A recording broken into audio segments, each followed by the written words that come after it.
नमस्कार. किचन टिप्समध्ये तुमचे स्वागत आहे. आपल्याला स्वयंपाक करताना खूप साऱ्या समस्या येतात. त्या समस्या चुटकीसरशी दूर करूया आणि व्हिडिओला सुरुवात करूया.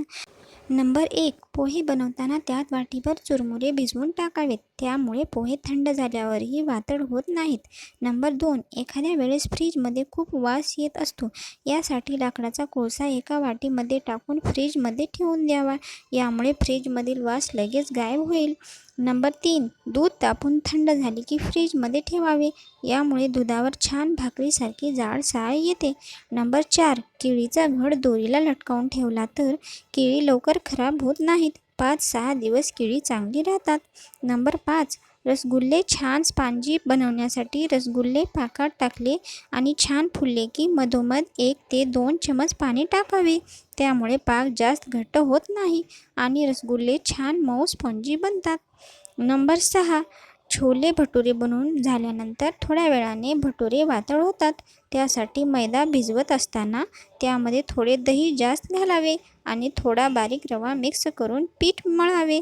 यामुळे भटुरे बनवल्यानंतर थंड झाले तरी वातळ होत नाहीत. नंबर 7. गाजराचा हलवा बनवत असताना त्यामध्ये 1 बीट किसून घालावे. यामुळे हलव्याला रंग छान येतो, तसेच चवसुद्धा छान येते. नंबर 8. फक्त उडीद डाळीचे वडे बनवण्यापेक्षा त्यासोबत थोडे तांदूळ आणि थोडी हरभरा डाळ, थोडी मूग डाळ सुद्धा टाकावी. यामुळे वडे आणखीन छान चविष्ट बनतात. नंबर 9.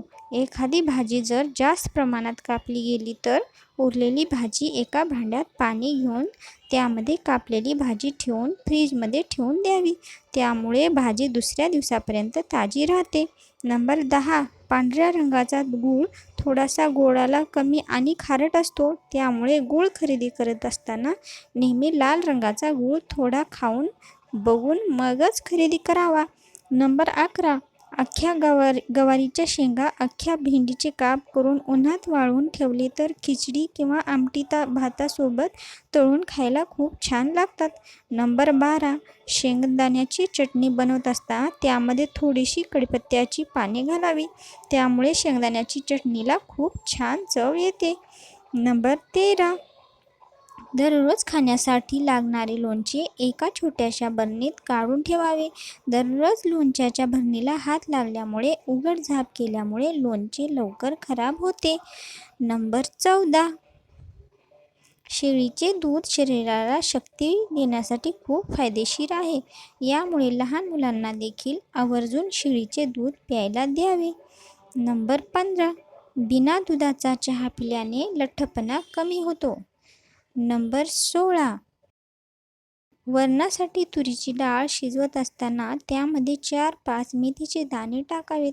त्यामुळे वरण चवदार लागते. तसेच तुरीच्या डाळीमुळे गॅसची समस्या देखील होत नाही. नंबर 17. पनीरची भाजी चविष्ट बनवण्यासाठी ग्रेव्हीमध्ये कांद्याचे आणि टोमॅटोचे प्रमाण थोडे जास्त घ्यावे आणि ग्रेव्ही बनवण्या अगोदर कांदा आणि टोमॅटो थोडेसे तेलावर परतून घ्यावे. यामुळे भाजी जास्त चविष्ट बनते. नंबर 18. दुधात उकळून सुके खजूर खाल्ल्याने पातळ व्यक्ती जाड होऊ लागते. तुम्ही पातळ असाल तर नक्कीच जाड होताल. नंबर 19. फ्रीजमध्ये भाज्यांच्या ट्रेखाली पाणी साचले असेल तर एका स्पंजच्या सहाय्याने पाणी पुसून घ्यावे. यामुळे फ्रीज लगेच साफ होतो. नंबर 20. पांढरे तीळ खराब होऊ नये म्हणून तीळ गॅसवर मंद आचेवर थोडेसे खरपूस भाजून मग एका हवाबंद डब्यात साठवून ठेवा. वर्षभर खराब होत नाहीत. नंबर 21. लाकडी वस्तूंमध्ये खूप झुरळ होतात म्हणून चौरंगपाट अशा वस्तू 8 दिवसांनी उन्हात ठेवावे. तसेच त्यांना मोहरीचे तेल लावून ठेवावे.